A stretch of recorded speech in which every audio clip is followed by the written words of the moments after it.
ഞാൻ doctor S Jayashree. ഇന്ന് ഒരു UK വിശേഷം പറയുവാനാണ് ഞാൻ നിങ്ങളുടെ മുന്നിലേക്ക് വന്നത്. കഴിഞ്ഞ ദിവസം ഞാനൊരു കോക്കാപ്പൂ എന്ന ബ്രീഡിലുള്ള ഒരു ഡോഗിനെ പറ്റി ഒരു ചെറിയ ഷോർട്ട് വീഡിയോ ചെയ്തിരുന്നുവല്ലോ. അതുമായിട്ട് ബന്ധപ്പെട്ട ഒരു കാര്യം പറയാനാണ്. ആ ബ്രീഡിനെ ഞാൻ കണ്ടുമുട്ടിയപ്പോൾ അതിൻ്റെ ഓണറുമായിട്ട് കാഷ്വലായി സംസാരിച്ചു.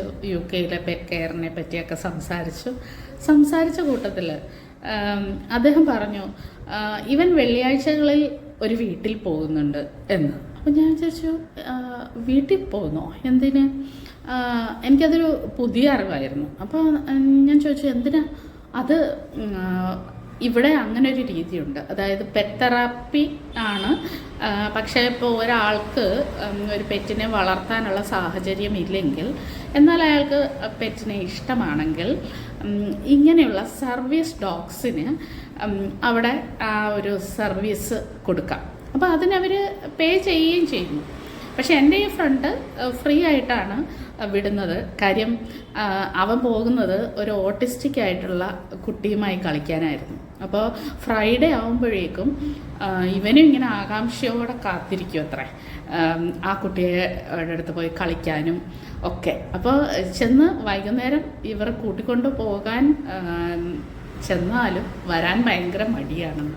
എനിക്കത് കേട്ടപ്പോൾ ഒരു വളരെ ഇൻട്രസ്റ്റിംഗ് ആയിട്ട് തോന്നി. നമ്മുടെ നാട്ടിലും എന്തുകൊണ്ട് ആ രീതിയിലുള്ള പെറ്റ് തെറാപ്പി സാഹചര്യങ്ങൾ ഒരുക്കിക്കൂടാ? അപ്പോൾ നമ്മുടെ പെറ്റ് ലവേഴ്സും പെറ്റ് ഓണേഴ്സും ആയിട്ടൊക്കെ ഉള്ളവർ ഇങ്ങനെ ഈ രീതിയിൽ, അതായത് നമ്മുടെ ഡോഗ്സിനെ സർവീസ് ഡോഗ്സായിട്ട് ട്രെയിൻ ചെയ്യുക. ഇപ്പം നമുക്ക് ഡോഗ് ട്രെയിനിങ് ഒക്കെ ധാരാളം ഉണ്ടല്ലോ, പക്ഷേ നമ്മൾ സർവീസ് ഡോഗ്സായിട്ട് നമ്മൾ ട്രെയിൻ ചെയ്യുന്നില്ല. അത് വിദേശ രാജ്യങ്ങളിലാണ് ആ രീതിയിലുള്ള ട്രെയിനിങ് കാര്യമായിട്ട് നടത്തുന്നത്. ഇപ്പോൾ ഡോഗ് ട്രെയിനിങ് ഞാൻ എൻ്റെ ഡോഗിനെയും ഈ കഴിഞ്ഞ ദിവസങ്ങളിൽ ട്രെയിനിങ് വിട്ടിരുന്നു. അവൻ നമുക്ക് സാറ്റിസ്ഫാക്ടറി ആയിട്ട് കാര്യങ്ങളൊക്കെ ചെയ്യുന്നു. അതൊക്കെ നമ്മളിനി അടുത്തൊരു വീഡിയോയിലൂടെ ഞാൻ അവനെ ഇൻട്രൊഡ്യൂസ് ചെയ്യാം.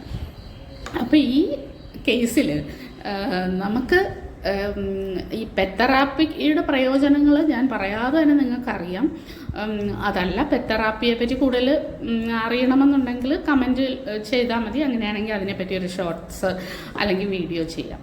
അപ്പോൾ ഈ പെറ്റ് തെറാപ്പിക്ക് ഈടെ ഒരു പ്രധാന ബുദ്ധിമുട്ടെന്ന് പറഞ്ഞാൽ, ഇപ്പോൾ വയസ്സായിരിക്കുന്നവരായാലും അല്ലെങ്കിൽ ഇതുപോലെ ഓട്ടിസ്റ്റിക് ആയിട്ടോ അല്ലെങ്കിൽ എന്തെങ്കിലും ഒരു ബുദ്ധിമുട്ടുള്ള ഡിഫറെൻ്റ്ലി ഏബിൾഡ് ആയിട്ടുള്ള കുട്ടികളോ ഒക്കെ ഉള്ള വീടുകളിൽ ചിലപ്പോൾ അവർക്ക് ഒരു പെറ്റിനെ കൂടെ നോക്കാനുള്ള ഒരു സാഹചര്യം ചിലപ്പം ഉണ്ടാവില്ല. അപ്പോൾ അങ്ങനെയുള്ളവർക്ക് ഇതൊരു വലിയ അനുഗ്രഹമായിരിക്കും. അപ്പോൾ മാത്രമല്ല, ഈ പെറ്റ്സിനും അതൊരു ചേഞ്ച് ആയിരിക്കും. അതങ്ങനെ അപ്പോൾ ഇവിടുന്ന് ഓണേഴ്സ് അവിടെ കൊണ്ടുവിടുന്നത് ആദ്യം പോയി ആ ഓണർ ആ വീടൊക്കെ നോക്കിയിട്ട് സാറ്റിസ്ഫൈഡ് ആണെങ്കിൽ മാത്രമേ അവർ വിടുള്ളൂ. അതേപോലെ തന്നെ ഇവർക്കും തിരിച്ചും ഈ ഡോഗ് വാക്സിനേറ്റഡ് ആണോ, അതിൻ്റെ ബിഹേവിയർ അതെല്ലാം അന്വേഷിച്ചിട്ടാണ് വിടുന്നത്. ഇത് അവിടെ ഇതിന് വേണ്ടിയിട്ട് ധാരാളം ഏജൻസീസ് ഉണ്ട്. അപ്പോൾ ആ ഏജൻസീസിൽ നമ്മുടെ ഡോഗ് ഇങ്ങനെ സർവീസ് കൊടുക്കാൻ തയ്യാറാണ് എന്ന് പറഞ്ഞ് അവിടെ രജിസ്റ്റർ ചെയ്ത് കഴിഞ്ഞാൽ അവരാണ് അത് മീഡിയേറ്റ് ചെയ്യുന്നത്. അപ്പോൾ ശരിക്കും പറഞ്ഞാൽ നമ്മുടെ നാട്ടിലെ പെറ്റ് ഓണേഴ്സിനും പെറ്റ് ലവേഴ്സിനും ഒക്കെ ഒരു പുതിയ മാർഗമാണ് ഇത്. അതേപോലെ അവിടുത്തെ പെറ്റ് കെയറും വെറ്റ് കെയറും ഒക്കെ ഞാൻ ആ UK പോയപ്പോൾ നേരിട്ട് കണ്ടറിഞ്ഞതാണ്. ഞാൻ ആ UK ട്രിപ്പ് പോയപ്പോൾ ശരിക്കും ഞങ്ങളൊരു പാക്കേജിലൊന്നും അല്ല പോയത്. എൻ്റെ ബ്രദറും ഫാമിലി അവിടെ സെറ്റിൽഡാണ്. അപ്പോൾ അതുകൊണ്ട് അങ്ങനെ പോയതുകൊണ്ട് ഞങ്ങൾക്കിഷ്ടമുള്ള സ്ഥലങ്ങളിലേക്കൊക്കെ ഞങ്ങൾക്ക് പോകാൻ പറ്റി. അപ്പോൾ അങ്ങനെ അവിടുത്തെ അനിമൽ ഹസ്ബൻഡറി ആൻഡ് പെറ്റ് സെക്ടറിലാണ് ഞങ്ങൾ കൂടുതലായി എക്സ്പ്ലോർ ചെയ്ത് കൂടുതലായി പോയത്. അപ്പോൾ ആ വിശേഷങ്ങളും എല്ലാം നിങ്ങളുടെ മുന്നിൽ ഞാൻ ഓരോരോ വീഡിയോകളായും ഷോർട്സായും ഒക്കെ കൊണ്ടുവരാം. കാരണം വെച്ചാൽ ഈ വിശേഷങ്ങളൊക്കെ അറിയുന്നത് കൊണ്ടുള്ള ഗുണമെന്ന് പറഞ്ഞാൽ, നമ്മുടെ നാട്ടിൽ നമുക്ക് ചെയ്യാൻ പറ്റുന്ന എന്തെങ്കിലും ഒരു സംഭവം ഉണ്ടെങ്കിൽ നമുക്കത് ചെയ്യാമല്ലോ.